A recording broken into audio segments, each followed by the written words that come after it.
이 시간 하나님께서 우리 주신 말씀은 구약성의 역대하 14장 1절 15절 말씀입니다. 구약성경 673년 역대하 14장 1절로 15절 말씀을 한 목소리로 같이 합독하겠습니다. 하나님께서 오늘 우리에게 주신 말씀입니다. 이제 함께 하나님의 음성을 듣도록 하겠습니다. 아비야가 그의 조상들과 함께 누움에 다윗성에 장사되고 그의 아들 아사가 대신하여 왕이 되니 그의 시대에 그의 땅이 10년 동안 평안하니라. 아사가 그의 하나님 여호와 보시기에 선과 정의를 행하여 이방 제단과 산당을 없애고 주상을 깨뜨리며 아세라 상을 찢고 유다 사람에게 명하여 그 조상들의 하나님 여호와를 찾게 하며 그의 율법과 명령을 행하게 하고 또 유다 모든 성읍에서 산당과 태양상을 없애매 나라가 그 앞에서 평안함을 누리니라. 여호와께서 아사에게 평안을 주셨으므로 그 땅이 평안하여 여러 해 싸움이 없은지라. 그가 견고한 성읍들을 유다에 건축하니라.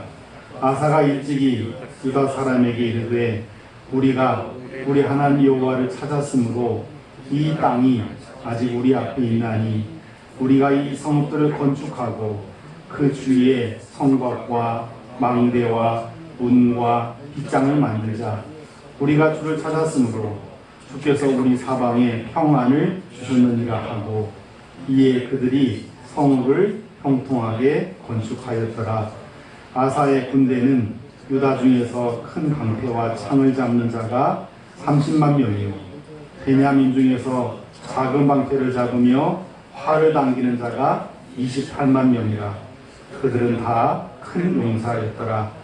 구스 사람 세라가 그들을 치려하여 군사 100만 명과 병거 300대를 거느리고 마레사에 이르매 아사가 마주 나가서 마레사의 스바다 골짜기에 전열을 갖추고 아사가 그의 하나님 여호와께 부르짖어 이르되 여호와여, 힘이 강한 자와 약한 자 사이에는 주밖에 도와준 이가 없사오니 우리 하나님 여호와여, 우리를 도우소서.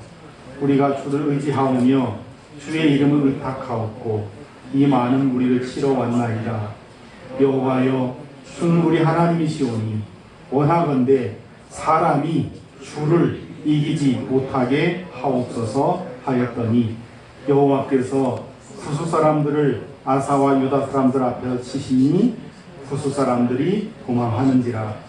아사와 그와 함께한 백성이 구스 사람들을 추격하여 그랄까지 이르매 이에 구스 사람들이 엎드러지고 살아남은 자가 없었으니 이는 여호와 앞에서와 그의 군대 앞에서 패망하였습니다. 노력한 물건이 매우 많았더라. 여호와께서 그랄 사면 모든 성읍 백성을 두렵게 하시니 무리가 그의 모든 성읍을 치고 그 가운데 있는 많은 물건을 노략하고 또 짐승 지키는 천막을 치고 양과 낙타를 많이 끌고 예루살렘으로 돌아왔더라. 아멘. 사랑하는 성도 여러분, 오늘은 이 땅에서 있었던 동족 상쟁의 한국전쟁이 발발한 지 70주년이 되는 주간입니다. 이 날을 기억하면서 기념하며 예배 드리는 주일입니다. 지난 70년 동안 이 땅에 평화를 주신 하나님께 찬양과 영광과 감사를 드립니다. 아울러 우리가 예배 드리면서 잊지 말아야 될 중요한 사실이 있다고 한다면 우리는 지금도 여전히 전쟁 중이라는 사실, 전쟁이 잠시 멈춘 휴전 중이라는 사실, 이 상황을 기억해야 한다고 생각을 합니다. 지금 우리가 이렇게 누리고 있는 평화는 언제 사라질지 모르는 시한부 평화라는 사실입니다. 이것이 정말 여전히 기정사실이라는 사실을 우리는 지난 주간에 확인할 수 있었습니다. 개성 남북공동연락사무소가 북측에 의해서 무참하게 폭파되는 장면을 우리나라뿐만 아니라 전 세계가 생생하게 화면을 통해서 볼 수 있었습니다. 평화를 심고 평화 무드를 만들고 평화의 어떤 실적을 쌓기 위해서 만들기 위해서 참 한 걸음 한 걸음 나아가는 것은 수십 년이 걸리는데 그것이 허물어지고 파괴되는 시간은 불과 30초도 안 된다는 참 기가 막힌 사실을 우리는 지난 주간에 확인할 수 있었습니다. 그리고 오늘 이 순간까지 우리는 여전히 북한에 의해서 여전히 평화를 깨겠다라고 하는 그런 분위기, 연일 삐라를 뿌리겠다는 등 군사적 행동을 하겠다라고 하는 등 이런 일들을 겪고 있는 시한부 평화 속에서 우리가 살고 있음을 실제로 경험을 하고 있습니다.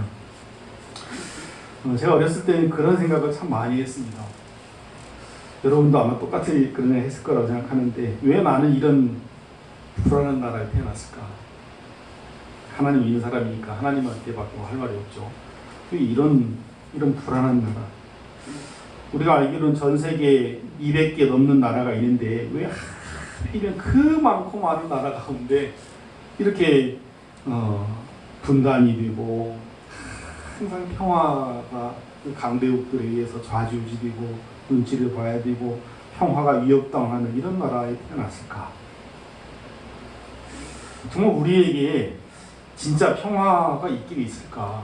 우리 평화가 다가오긴 할까? 가능할까? 이런 사실 이런 생각을 한다고 해서 상황이 달라지는 않지만 이런 생각들을 종종 했던 것이 기억이 납니다.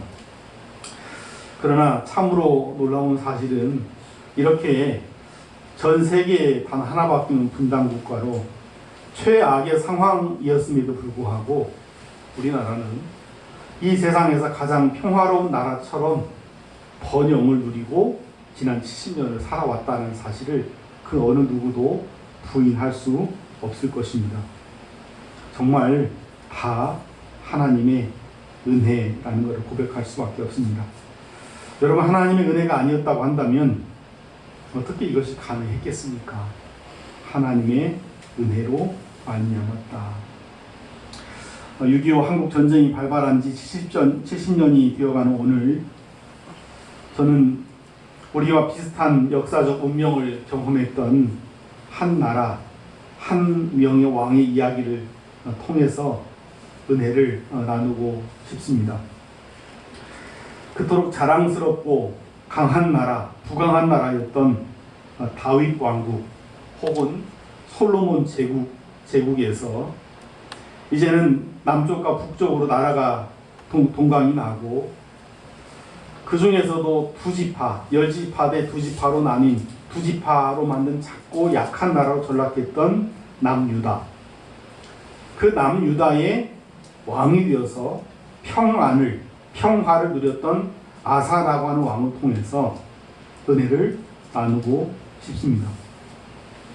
우리에게 평화는 어떻게 임하고 그 평화는 어떻게 지켜질 수 있는지를 함께 말씀을 통해서 나누기를 원합니다. 지난 주일에 우리가 함께 은혜를 나눴던 아비야 왕의 아들이었던 아사 왕은 아버지와는 달리 아주 좋은 평가를 받고 있음을 볼 수 있습니다. 역대하 14장에서 발견할 수 있는 아사라고 하는 왕이 참 좋은 왕이다, 훌륭한 왕이다 라고 평가해 줄 수 있는 여러분 그 단어를 찾으라고 한다면 무슨 단어를 찾을 수 있을까요? 15절짜리 짧은 말씀이었는데 여러분도 아마 함께 하나님의 음성을 들으시면서 유독 반복해서 많이 나오는 단어를 아마 기억하실 겁니다. 그것은 다름 아닌 평안, 평화, 평강, 샬롬, 에이렌에 다 같은 말이죠. 14절 하반절에 보시면 이런 표현이 나옵니다. 그의 아들 아사가 대신하여 왕이 되니 그의 시대에 그의 땅이 평안하니라. 참으로 평화로운 시대, 평안한 시대를 이끌었다라고 하는 것이 아사에 대한 평가입니다. 여러분 성경책을 한번 펼치시고 펜을 들고 한번 본문을 한번 따라가 보십시다. 평안이 나오면 볼펜, 색깔이 있는 볼펜이나 어떤 펜이 있으면 한번 표시를 한번 해 보십시오. 14장 1절 하반절, 그의 시대에 그의 땅이 10년 동안 평안하니라. 평안하니라. 또 6절 5절 하반절, 또 유다 모든 성읍에서 산당과 태양상을 없애매 나라가 그 앞에서 평안함을 누리니라. 6절 여호와께서 아사에게 평안을 주셨으므로 또 그 땅이 평안하여 여러 해 싸움이 없은지라. 7절 하반절 우리가 주를 찾았으므로 주께서 우리 사방에 평안을 주셨느니라 하고 이에 그들이 성읍을 형통하게 건축하였더라. 이처럼 여러분 짧은 본문 안에 아사왕이 리더로 나라를 섬겼던 그 시기에 평안이 임했다라고 하는 것을 반복해서 표현하고 있음을 볼 수 있습니다. 여러분 한 국가를 책임지는 왕이나 대통령과 같은 그런 지도자가 있다고 칩시다. 왕이나 대통령 같은 그 지도자의 리더십을 평가할 때 여러분 가장 중요한 평가 기준이 있다고 한다면 무엇이 있을까요?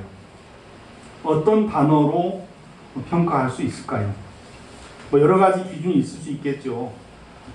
GDP가 올라갔다.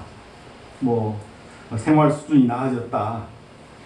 여러 가지 면에서 발전했다. 제도가 발전했고 사업이 발전했다 등등 이런 다양한 평가 기준이 있을 것입니다.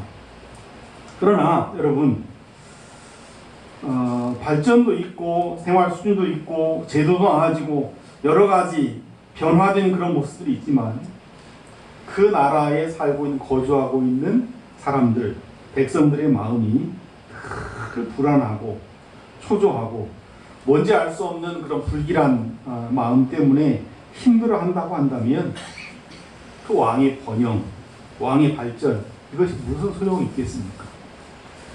결국 백성들의 평안 여부가, 국민들의 평안 여부가 그 지도자의 리더십을 결정해주는 가장 중요한 것 아니겠는가, 그런 생각을 해봅니다. 그런 의미에서 오늘 우리가 함께 살펴볼 아사 왕은 탁월한 왕이었다. 저는 그렇게 생각을 합니다. 그런데 문제는 그 참된 평화가 무엇으로 가능하냐는 것이죠. 무엇이 한 사람의 영혼을, 묻 백성들의 마음을 평안하게 해줄 수 있느냐는 것이죠. 평안이 무엇으로 말미암고 그 평안은 어떻게 지켜지고 그 평안은 어떻게 계승될 수 있는가, 대단히 중요한 질문이라고 생각을 합니다. 여러분 오늘 본문 말씀은 아사 왕이 어떻게 유다를 평안한 나라로 만들 수 있었는지 그 이유를 분명하게 2절부터 7절 말씀까지를 통해서 우리에게 제시해주고 있습니다. 제가 한번 읽어드릴 테니까 한번 말씀을 들으십시오. 아사가 그의 하나님 여호와 보시기에 선과 정의를 행하여 이방 제단 산당 없애고 주상 깨뜨리고 아세라상 찢고 유다 사람에게 명하여 그 조상들의 하나님 여호와를 찾게 하며 그의 율법과 명령을 행하게 하고 또 유다 모든 성읍에서 산당 태양상 없애매 그 나라가 그 앞에서 평안함을 누리니라. 여호와께서 아사에게 평안을 주셨으므로 그 땅이 평안하여 여러 해 싸움이 없은지라. 그가 견고한 성읍들을 유다에 건축하니라. 아사가 일찍이 유다 사람에게 이르되 우리가 하나님 여호와를 찾았으므로 이 땅이 아직 우리 앞에 있나니 우리 이 성읍들을 건축하고 그 주위에 성과 망대 문과 빗장을 만들자. 우리가 주를 찾았으므로 주께서 우리 사방에 평안을 주셨느니라 하고 이에 그들이 성읍을 형통하게 건축하였더라. 여러분, 아사의 일생을 통해서 평안한 개인, 평안한 민족, 평안한 나라와 연관해서 확인해 볼 수 있는 가장 중요한 사실이 있다고 한다면 평안은 하나님께서 주셔야 가능하다는 것. 참된 평안은 위로부터 하나님께서 주셔야지만이 가능하다는 것을 다시 한번 확인하게 됩니다. 여러분, 우리가 살면서 수도 없이 고백하는 사실 아닙니까? 이 세상을 살아가는 그 어떤 사람이, 그 어느 나라, 어느 민족이 평안 없이 늘 불안하고 초조하고 불안정한 삶을 살고 싶은 나라, 개인이 어디 있겠습니까? 아침 일찍부터 밤 늦게까지 힘에 부치는 노력들을 기울이면서 부강한 나라, 안전한 나라를 꿈꾸기 위해서 얼마나 많은 노력들을 기울입니까? 여러분, 한 사람 한 사람 개인이 참 평안, 참 평화로운 개인, 가정을 이루기 위해서 얼마나 많은 노력을 기울입니까? 여러분, 그런데 그 평화가, 그 평안이 여러분 마음 먹은 대로 쉽게 찾아옵니까? 그 평화가 우리가 원하는 방식대로 여러분 찾아옵니까?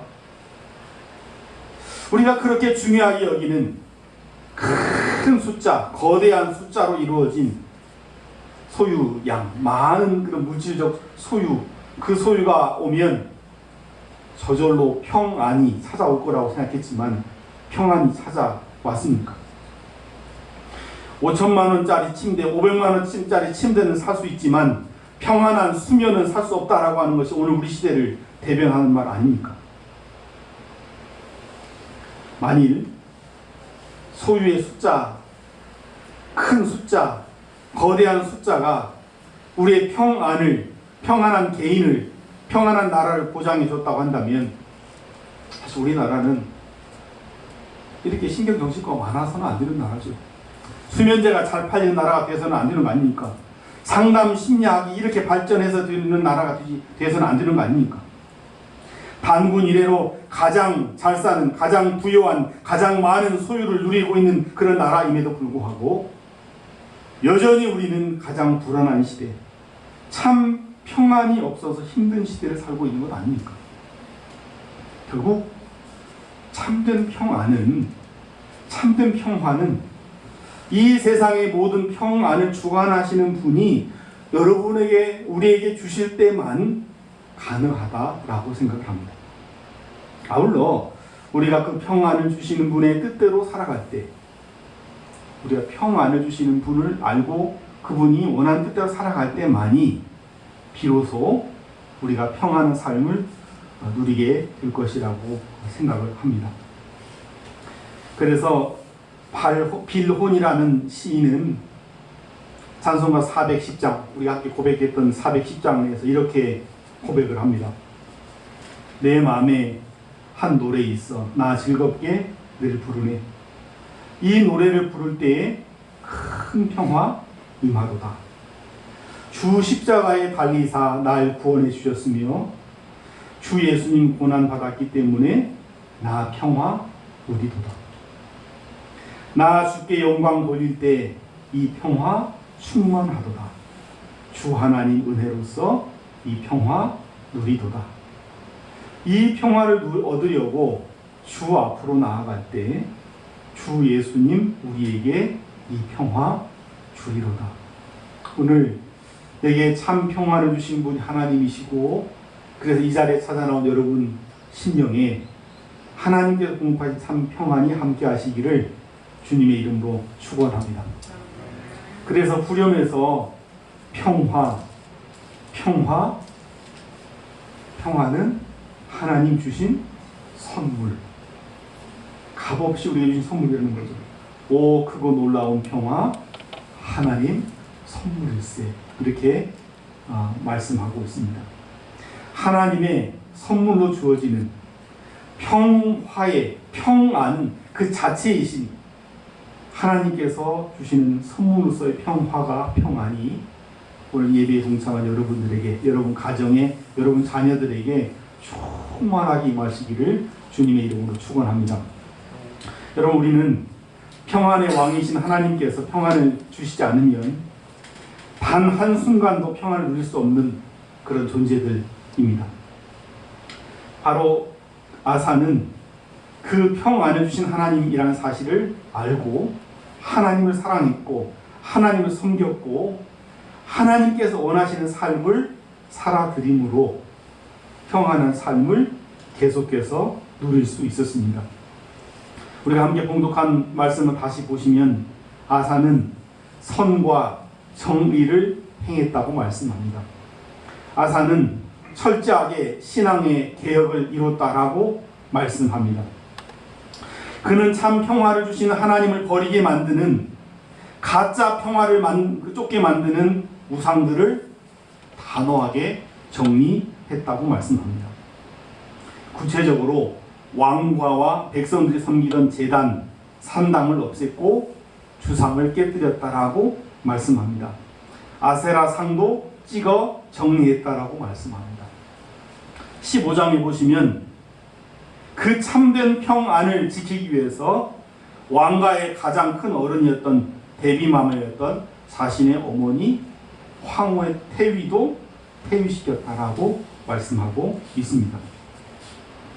그는 평화를 주시는 분이 하나님이시고 그래서 하나님이 가장 원하시는 일을 집중적으로 행했음을 알 수 있습니다. 그뿐만이 아니죠. 우리 본문 보시면 아사 왕은 하나님께 주신 그 평안을 지킬 수 있는 물리적인 준비를 행한 것을 볼 수 있습니다. 6절 말씀, 여호와께서 아사에게 평안을 주셨으므로 그 땅이 평안하여 여러 해 싸움이 없은지라. 싸움이 없는 틈, 그 틈을 이용해서 흥청망청 산 것이 아니라 그는 어떻게 살았는가? 그가 견고한 성읍을 어디에 건축했다? 유다에 건축하니라. 7절 보시면 성곽, 망대, 문, 빗장을 바로 세우고 성읍을 견고하게 만들었다라고 표현합니다. 뿐만 아니라 군사적 준비, 8절 말씀 보시면 그는 다양한 군대를 양성했다라고 기록합니다. 평화를 지키기 위해서 유비무환의 정신을 실천한 것입니다. 8절 말씀, 아사의 군대는 유다 중에서 큰 방패와 창을 잡는 자가 30만 명, 베냐민 중에서 작은 방패를 잡으며 활을 당기는 자가 28만 명. 그러니까 큰 방패와 창군이 30만, 작은 방패, 궁사, 활을 쏘는 병사가 28만 명, 58만 명의 용사를 양성했다는 겁니다. 하나님께 주신 평화는 그 평화를 지키는 노력이 수반되어야 함을 알게 해준 대목입니다.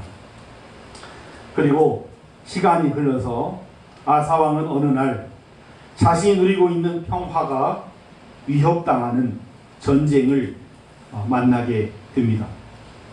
9절 말씀, 구스 사람 세라가 그들을 치려하여 군사 100만 명과 병거 300대를 거느리고 마레사에 이르매. 이 구스는 에티오피아를 의미합니다.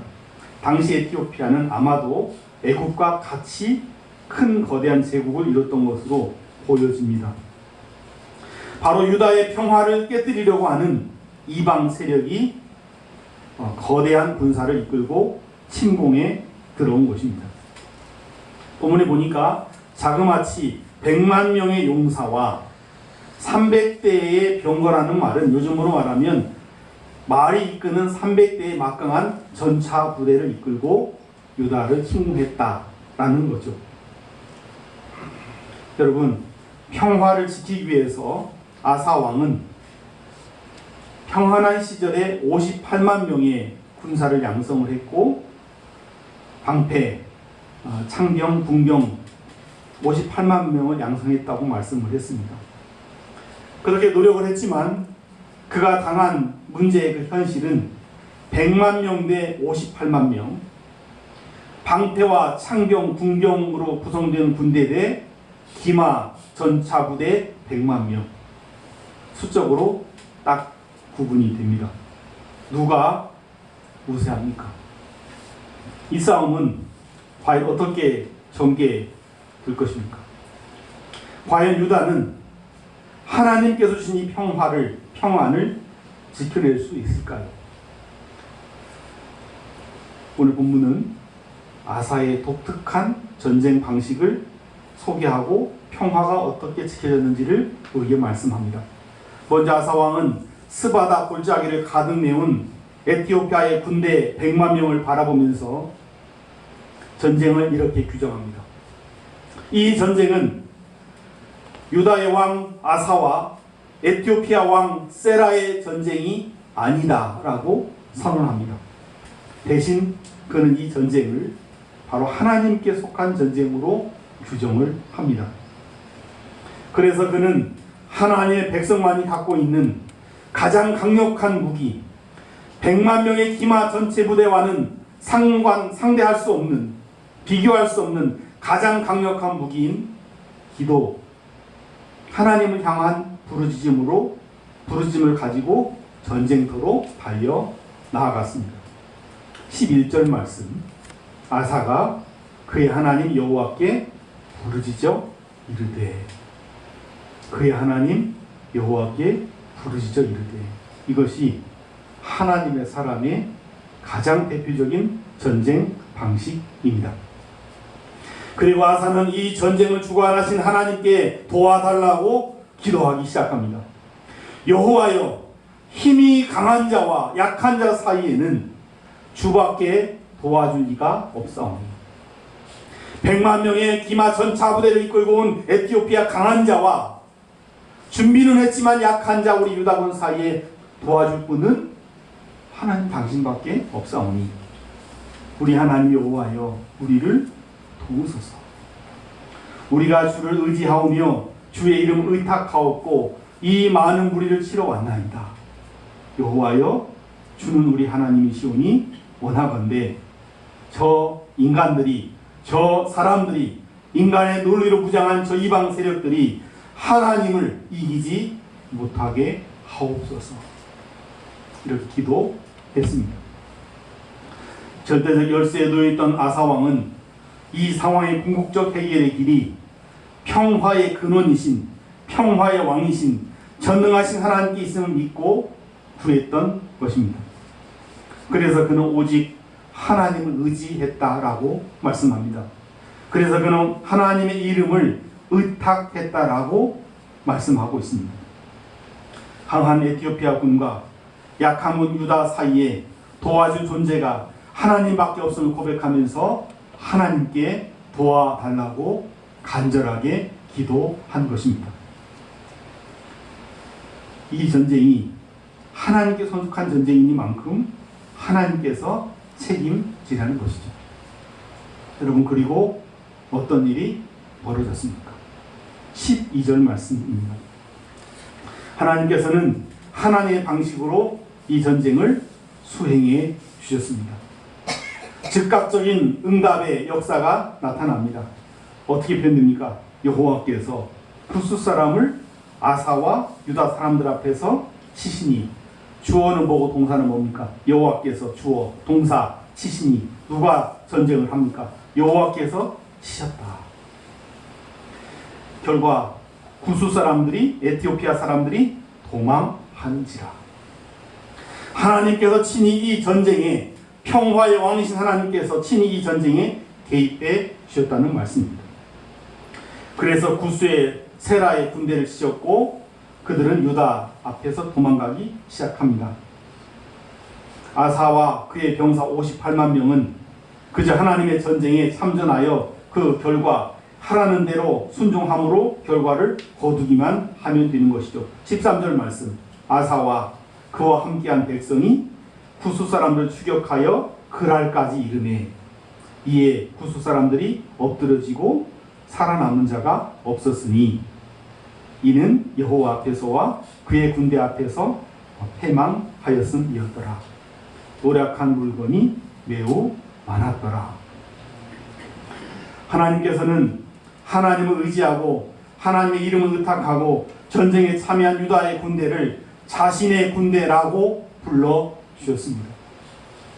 58만 명, 어쩌면 오합지졸과 같은 유다의 병사들을 하나님의 군대라고 말씀하셨고, 그 하나님의 군대에 상상할 수 없는 대승을 선물로 주셨습니다. 전쟁에 참전했던 100만 명의 에티오피아 군사 중에 살아남은 자가 없었다라고 표현하고 있지 않습니다. 그리고 수많은 전리품을 얻었다라고 말씀합니다. 그것만이 아니죠. 보너스가 더 있으면 14절 말씀, 여호와께서 그랄 사면 모든 성읍 백성을 두렵게 하시니. 도망가는 에티오피아 군은 전멸시키고, 그랄로 도망간 그 이후에 사면, 그랄 주의 초강대국들의 그 사면을 두렵게 만들어 주셨다라고 말씀합니다. 그리고 그는 그곳에서 역시 엄청난 전리품을 획득하게 했다. 무리가 그의 모든 성읍을 치고 그 가운데 있는 많은 물건을 노력하고, 또 짐승 지키는 천막을 치고 양과 낙타를 많이 끌고 예루살렘으로 돌아왔더라. 여러분, 참 놀라운 말씀으로 전쟁을 마무리하신 하나님의 모습을 볼 수가 있습니다. 아사와 유대 군대를 사용하셔서 1차적으로는 구스의 100만 대군을 다 멸절시키시고, 나아가 덤으로 그들이 도망한 지역인 그랄 지역까지를 선물로 주셨음을 볼 수 있죠. 그리고 여러분이 흘러 지나간 발견하지 못하는 게 뭐냐면, 그 전쟁을 수행하고 그 많은 전리품을 가지고 여러분 어디로 돌아온다고 말씀합니까? 예루살렘이 무슨 뜻입니까? 샬롬의 성, 바로 평화, 평안의 도성인 예루살렘으로 돌아오게 한다는 거죠. 사랑하는 성도 여러분, 저는 오늘 간절한 마음으로 여러분에게 이 복이 임하기 원합니다. 아사 왕과 유다에게 허락하신 이 놀라운 은혜가 그저 하루살이 평화를 누리고 있는 우리의 마음속에, 이 나라 이 민족의 마음속에 충만하게 임하시기를 주님의 이름으로 축원합니다.